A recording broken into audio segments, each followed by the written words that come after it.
हालांकि मुझे नहीं लग रहा है, क्योंकि आप देखिए कि अगर 5 बजे तक अगर 57% है और पिछले बार के आंकड़े देखिए तो 62 यानी 63 करीब 62 दशमलव समथिंग है, यानी कि 63% है। और उसके पहले 2015 के अगर आप जब देखते हैं तो 67% था।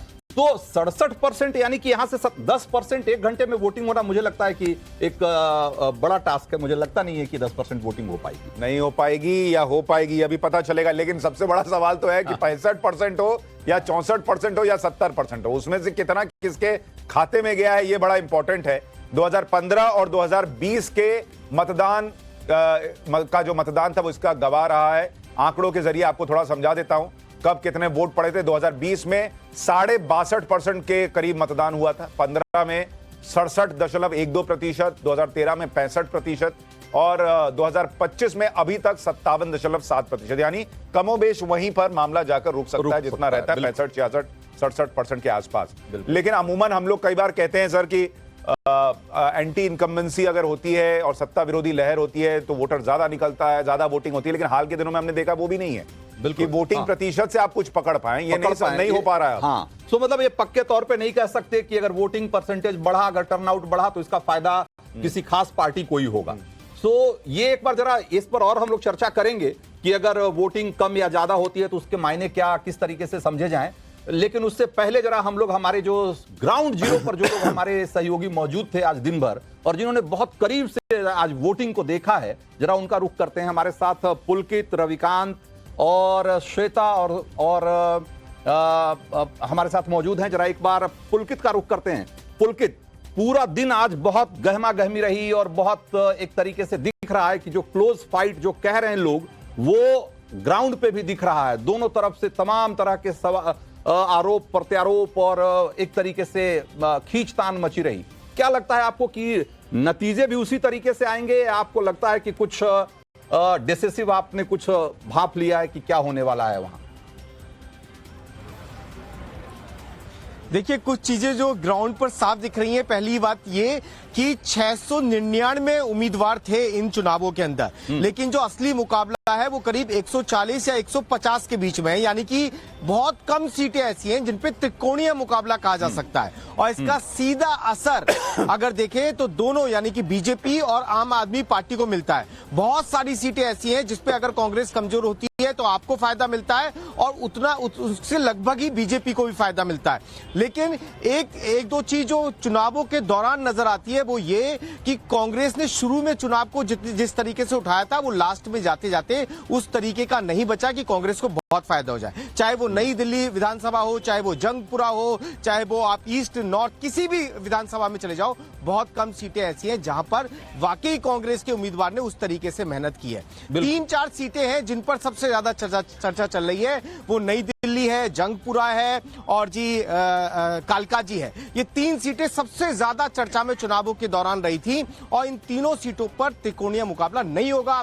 यानी पुलकित, अगर त्रिकोणीय मुकाबला नहीं हो रहा है तो ये सबसे बड़ा फायदा आम आदमी पार्टी को पहुंचाएगा, क्योंकि आम आदमी पार्टी को सबसे बड़ी चुनौती अगर कहीं से मिलनी थी जी मतलब मोटे तौर पर कि कांग्रेस अगर वोट खींच ले कुछ भी तो माना जा रहा था कि वो आम आदमी पार्टी का वोट जाएगा और आम आदमी पार्टी को डेंट कर सकता है। पुलकित, आप जल्दी से बात पूरी कीजिए, फिर मैं जाऊं रविकांत और दूसरे सहयोगियों के पास। देखिए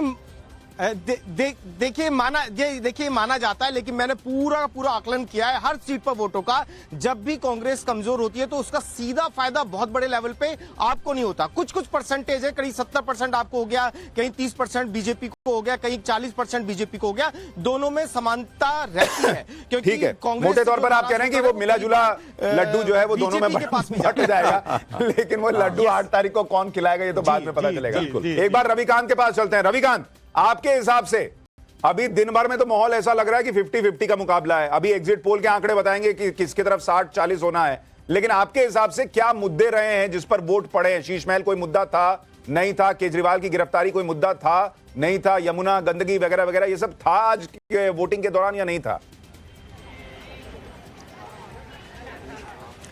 देखिए सुशांत जी, मैं आपकी और रंजीत जी की एक बात से बिल्कुल सहमत हूं कि इस बार चुनाव बहुत ही दिलचस्प और रोचक ग्राउंड पर रहा। एक पार्टी आरोप लगाती थी, उस का तुरंत काउंटर आता था, तो ग्राउंड पे साफ तौर पर दिखा कि चुनाव दिल्ली का बेहद रोचक रहा।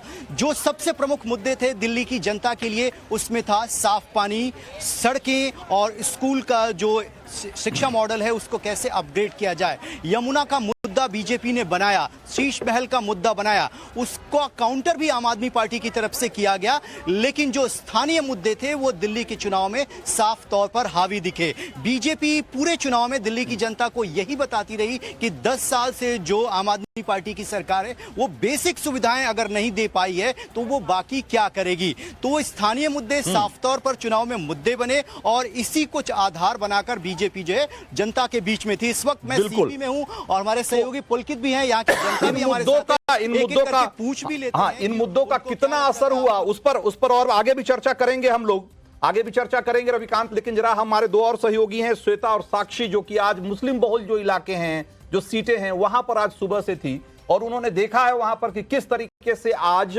बाकी सीटों के मुकाबले मुस्लिम बहुल सीटों पे ज्यादा टर्नआउट था, ज्यादा लोगों में उत्साह दिखा और ज्यादा वोटिंग परसेंटेज भी रहा। इसका क्या मतलब है वो भी समझेंगे। एक बार श्वेता के पास चलते हैं। श्वेता, क्या आपने जो आज देखा, क्या आपको लगता है कि इन सीटों पे लोग कमोबेश मन बनाकर आए थे, फैसला हो चुका है इन सीटों पे जिस तरीके से वोटिंग हुई है?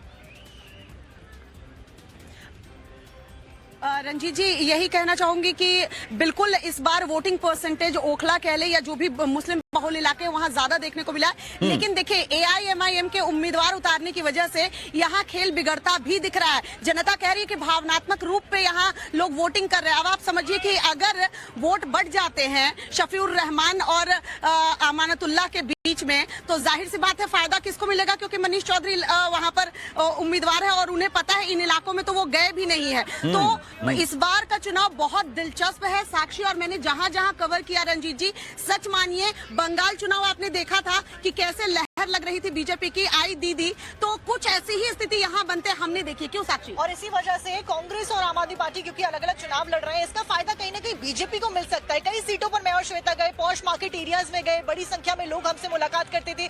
कभी कभी ऐसा लगता था लोगों का झुकाव एक बार फिर से आम आदमी पार्टी की तरफ है, एक बार फिर से आम आदमी पार्टी को मौका दिया जाएगा। वहीं दूसरी तरफ बीजेपी भी बाजी मारती हुई नजर आ रही थी। दूसरी ओर लगता था कि नहीं कांग्रेस भी पिक्चर में है, क्योंकि शीला दीक्षित के समय को जनता आज भी याद करती है। दिल्ली के विकास के ऊपर जनता आज भी शीला दीक्षित का नाम लेती है। तो कई सारे ऐसे मुद्दे थे। आपने क्योंकि कहा कि कौन कौन से मुद्दे रहे, तो एजुकेशन एक बड़ा मुद्दा था, यमुना का पानी बिल्कुल एक बड़ा मुद्दा था, साथ साथ में साफ सफाई और पोल्यूशन बहुत बड़ा मुद्दा था। तो ये सभी मुद्दों के एक छोटा सा सवाल, छोटा सा जवाब चाहूंगा साक्षी आपसे कि आप लोगों ने बहुत शुरुआत से ये पूरी कवरेज की है इस चुनाव की, तो जो शुरुआत में जिस तरह का मूड, जिस तरह का माहौल दिख रहा था, बीजेपी का दावा है कि आखिर के 5-7 दिनों में बहुत हद तक मोमेंटम बदला है, चेंज हुआ है। क्या वाकई वो आज भी आपको वोटिंग के समय भी वो चीज दिखी, या लगता है कि नहीं, जैसे शुरुआत में जैसा माहौल था उसी ट्रेंड पे आज वोटिंग भी हुई?